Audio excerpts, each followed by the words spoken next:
ಏನಂತ ಹೇಳಿ ಮಾತಾಡ್ತಿದ್ದೀವಿ ಅಂದರೆ ಇದೇ ನಮ್ಮ ಬೇಡಿಕೆ ಇರೋದು. ನಮ್ಮ ಜಾತಿ ಅಂದರೆ ಎಲ್ಲ ಜಾಗದಲ್ಲಿ ಇದೆ. ಬೆಂಗಳೂರಲ್ಲಿ ಇದೆ, ಮತ್ತು ಶಿವಮೊಗ್ಗದಲ್ಲಿ ಇದೆ, ಮೈಸೂರಲ್ಲಿ ಇದೆ, ದಾವಣಗೆರೆಯಲ್ಲಿ ಇದೆ, ಚನ್ನಗಿರಿ ತಾಲೂಕಲ್ಲಿ ಇದೆ, ಎಲ್ಲ ಕಡೆ ಇದೆ ನಮ್ಮ ಜಾತಿ, ಇಲ್ಲಂತ ಇಲ್ಲ. ಆದರೆ ನಮ್ಮ ಜಾತಿ ಒಂದೇ ಕಡೆಯಲ್ಲಿ ಇರ್ತಾರೆ. ಎಲ್ಲೆಲ್ಲಿ ನಮ್ಮ ಜಾತಿ ಎಲ್ಲೆಲ್ಲಿ ಇದ್ದಾರೆ ಅಂತ ಸರ್ಕಾರದವ್ರು ನಮಗೆ ಏನು ಹುಡುಕಾಡ್ತಾರೆ? ಏನು ನೀವು ಎಲ್ಲಿ ಇದ್ದೀರಾ, ನಿಮ್ಮ ಪರಿಸ್ಥಿತಿ ಏನೈತಿ, ನೀವು ಹೆಂಗೆ ಬದ್ಕೊಳ್ತಿದ್ದೀರ ಅಂತ ನಮಗೇನು ಸರ್ಕಾರದವ್ರು ಬಂದು ನೋಡ್ತಾರಾ? ಏನು ವಿಚಾರ ಮಾಡ್ತಾರಾ? ಏನಿಲ್ಲ.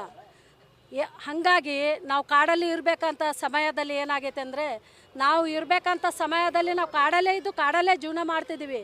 ಅಷ್ಟರಲ್ಲಿ ನಮಗೆ ಈ ಗಾರಾಡು ಫಾರೆಸ್ಟ್ಗಳು, ಈ ಅರಣ್ಯ ಜನಗಳು ಏನೈತಲ್ಲ, ಗೌರ್ಮೆಂಟ್ಗಳು ನಮ್ಮನ್ನು ಅಲ್ಲಿಂದ ನೀವು ಕಾಡಲ್ಲಿ ಇರಬಾರ್ದು, ಕಾಡಲ್ಲಿ ಸಮಸ್ಯೆ ಇರ್ತದೆ, ಕಾಡಲ್ಲಿ ಇರಬಾರ್ದು, ನೀವು ಹೋಗಬೇಕು, ನೀವು ಎಲ್ಲಿನಾರೆ ಸಿಟಿ ಸೇರಬೇಕಂತ ಹೇಳಿ ನಮಗೆ ಓಡಿಸಾಡಿದ್ದಾರೆ. ಓಡಿಸಾಡಿದ್ದಕ್ಕೆ ನಾವು ಈ ಖಾನಾಪುರ ತಾಲೂಕಲ್ಲೇ ಇದ್ದೀವಿ. ಅಂದರೆ ಇಷ್ಟು ದಿನ ನಾವು ಪ್ರತಿಭಟನೆ ಅಂತ ಮಾಡ್ತಾ ಇದ್ದೀವಿ. ಅಂದರೆ ನಮಗೆ ನ್ಯಾಯ ಇನ್ನೂವರೆಗೂ ನಮಗೆ ಏನೂ ಸಿಕ್ಕಿಲ್ಲ. ಈಗ ಜಾತಿ ಸಮಸ್ಯೆ, ನಮಗೆ ಜಾತಿ ಸಮಸ್ಯೆಲ್ಲೇ ಸೇರಿಸಬೇಕು. ಮತ್ತು ನಮಗೆ ಜಾತಿ ಪ್ರಮಾಣ ಬೇಕು, ಮನೆ ಕಟ್ಟಲಿಕ್ಕೆ ಫಸ್ಟು ನಮಗೆ ಒಂದು ಜಾಗ ನಮಗೆ ಬೇಕಾಗಿದೆ, ಜಾಗ ಬೇಕು. ಅಲ್ಲಿ ನಮಗೆ ಸ್ಥಳ ಮಾಡಿ ಮಕ್ಕಳಿಗೆ ವಿದ್ಯಾರ್ಥಿ ಆಗಬೇಕು. ಮಕ್ಕಳು ಏನು ಬುದ್ಧಿ ಏನು ಕಲ್ತಿಲ್ಲ. ಈಗ ಮಕ್ಕಳಿಗೆ ಏನು ಶಾಲೆ ಇಲ್ಲ. ಏನು ಇವತ್ತಿನ ದಿವಸ ಕರ್ನಾಟಕ ರಾಜ್ಯ ದಲಿತ ಸಂಘರ್ಷ ಸಮಿತಿ ಸಂಯೋಜಕ ಜಿಲ್ಲಾ ಸಂಘಟನೆ ವತಿಯಿಂದ ನಾವು ನಿರಂತರವಾಗಿ ಪ್ರತಿಭಟನೆಯನ್ನು ಮಾಡ್ಕೊಂಡು ಬಂದಿದ್ದೀವಿ.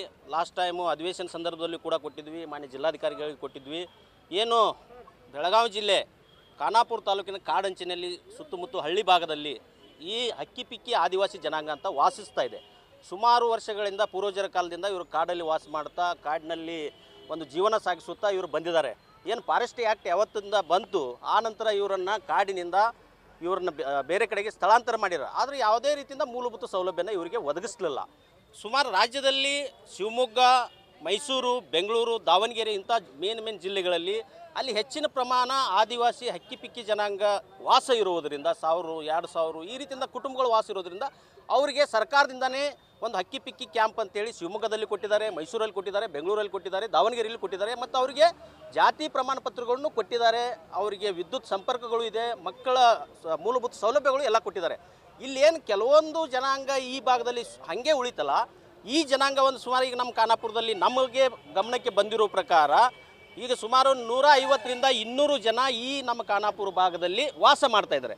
ಆದರೆ ಇವ್ರಿಗೆ ಯಾರಿಗೂ ಕೂಡ ಜಾತಿ ಪ್ರಮಾಣ ಪತ್ರ ಇಲ್ಲ, ಇರ್ಲಿಕ್ಕೆ ಮನೆ ಇಲ್ಲ, ಮಕ್ಕಳಿಗೆ ಶಿಕ್ಷಣ ಇಲ್ಲ, ಮೂಲಭೂತ ಸೌಲಭ್ಯದಿಂದ ವಂಚಿತದಾರ.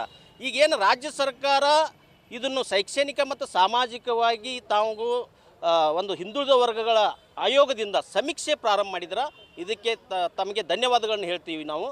ಆದರೆ ಏನು ತಮ್ಮ ಸಮೀಕ್ಷೆಯಲ್ಲಿ ಹೆಸ್ಕಾಂ ಇಲಾಖೆಯಿಂದ UID ನಂಬರ್ ಕ್ರಿಯೇಟ್ ಮಾಡಿ ಯಾರಿಗೆ ವಿದ್ಯುತ್ ಸಂಪರ್ಕ ಇದೆ ಆ ಕುಟುಂಬಕ್ಕೆ ಸರ್ವೇದಲ್ಲಿ ತಾವು ತಗೋತಾ ಇದ್ದೀರಾ, ಇಷ್ಟು ಕುಟುಂಬ ಅಂತೇಳಿ ನೀವು ಕನ್ಸಿಡರ್ ಮಾಡಿದ್ರೆ ಆಲ್ರೆಡಿ ನಿಮ್ಮ ಅಂಕಿ ಸಂಖ್ಯೆ ಈಗ ಬಂದಿದೆ.